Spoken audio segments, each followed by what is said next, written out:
Hello, my name is Adama Chiku, and you are listening to Anointed to Anoint. First of all, I want to say thank you very much for pushing that button to listen to what I have to say today. And also to let you know that what I'm bringing to you today has been inspired by my own experiences. But I haven't said that. God is the ultimate. He is the one that has given me the ability, the knowledge, the wisdom to reason the way that I do, to think like I do, to act the way that I do. So I give him all the praise. He's in glory. He's an awesome God. I just want to acknowledge him, that there's nothing that I could have done without him. He is in control of every areas of my life, and including you too. Right? So now the message that I'm bringing to you today is this, that we have come to that point in the end of the year, from January to this December the 31st, and we are all taking stock of how the year had went, what has happened, where we've been, taking stock, checking about things that has happened to us, things that we would like to change, things that we would like to improve on, things that we would want to do and don't want to do anymore. And as a result, we're thinking about the new year resolution, things that we want change, things that we want to happen. And I don't know about you, every year in, year out, I make a new year resolutions. Trust me. By the time I get to February, March, it's either I've forgotten about them, or I just don't remember to do them. It all fades away. And sometimes I go, yeah, by the time I get to January, to maybe middle of the year, I go, well, God understand. No, it should not be that way. And one of the reasons why all these vows that I've made, that we make, they don't stand, is because of the foundations that it was made upon.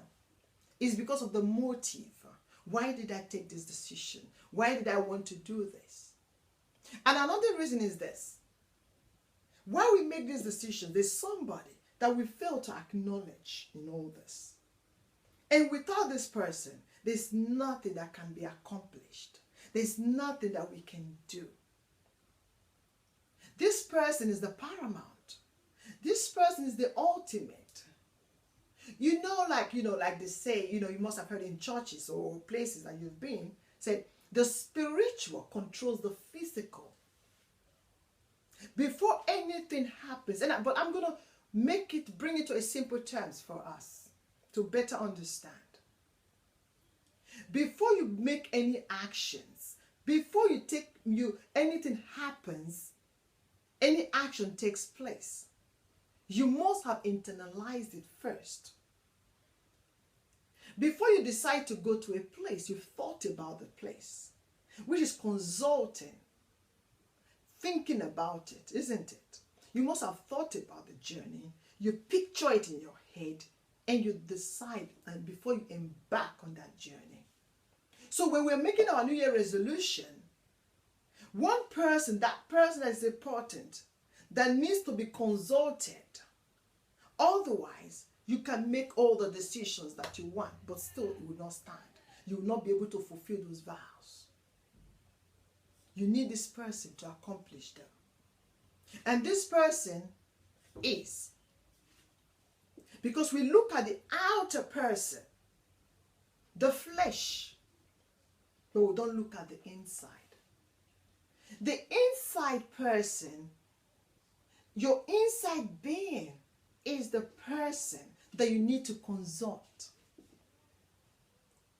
You need to check within yourself. You need to check inside and ask questions. Ask that's your spiritual being and not the physical.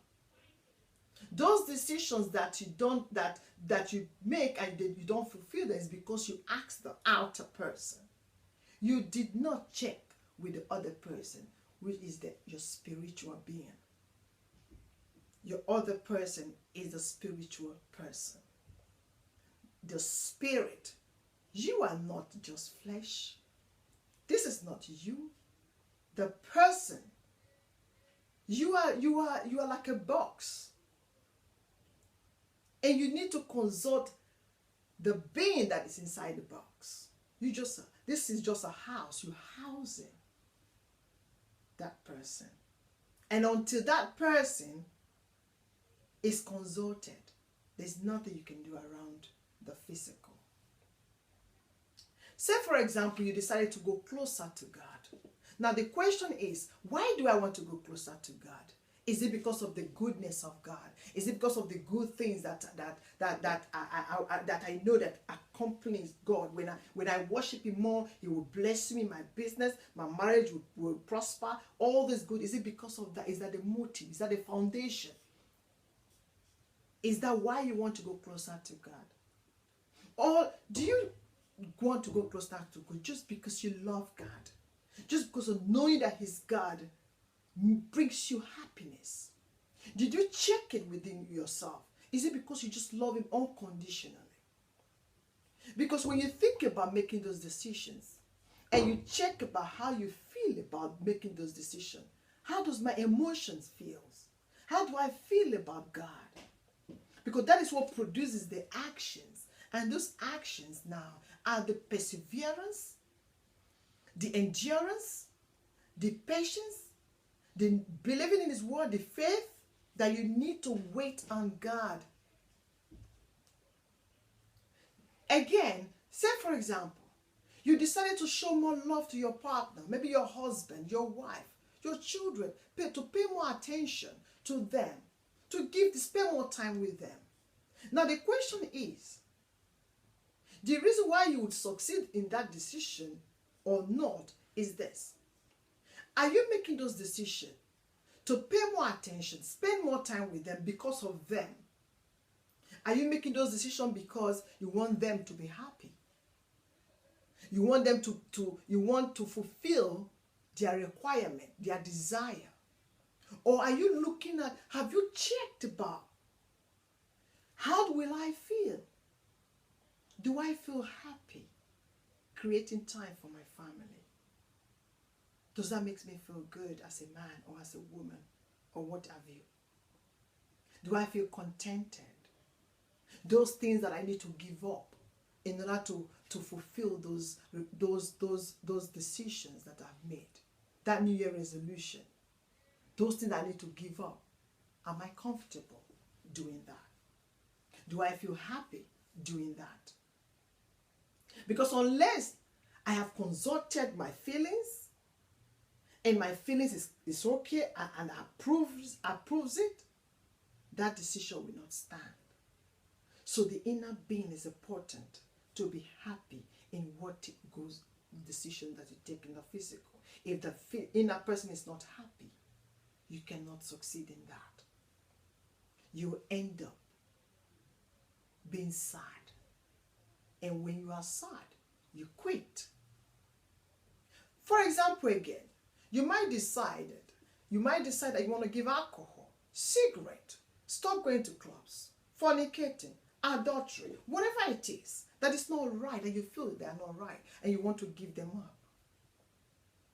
Do you want to give them up because of people?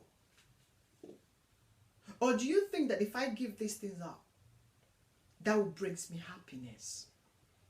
If I give up cigarette, is it because the doctor has said that cigarette is dangerous to my health? Or did I decide to give up the cigarette because people around me expect me to give up cigarette? The only way I can succeed in giving up cigarette is if I consult my inner person. How comfortable am I in giving up the cigarette? Am I happy doing that? I can only succeed if my inner person is comfortable with that decision. Whatever it is, when you are making your New Year resolution, consult your inner person.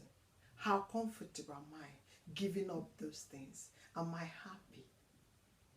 Even though the storms comes, even though those things that I require from God did not come when I wanted, do I still love God? Will I still stand and say that He's God? Or is it when the storm comes, I pull away? How comfortable am I? It's very, we want to, We want to worship God more. But are we ready? How comfortable are we? How comfortable are you in worshiping God? Do you think it's the right time? Do you think that this is not the time because you don't have the time? If you know that it's not the right time because you feel that you're not comfortable with it right now, don't take that decision. Because what you don't want to do, just or to feel like me, is feeling guilty, feeling bad. Before you make those plans, are you comfortable in making those plans? I do hope that this little tip will guide you, will help you in your decision making towards your New Year resolutions. Thank you for listening. Until next time.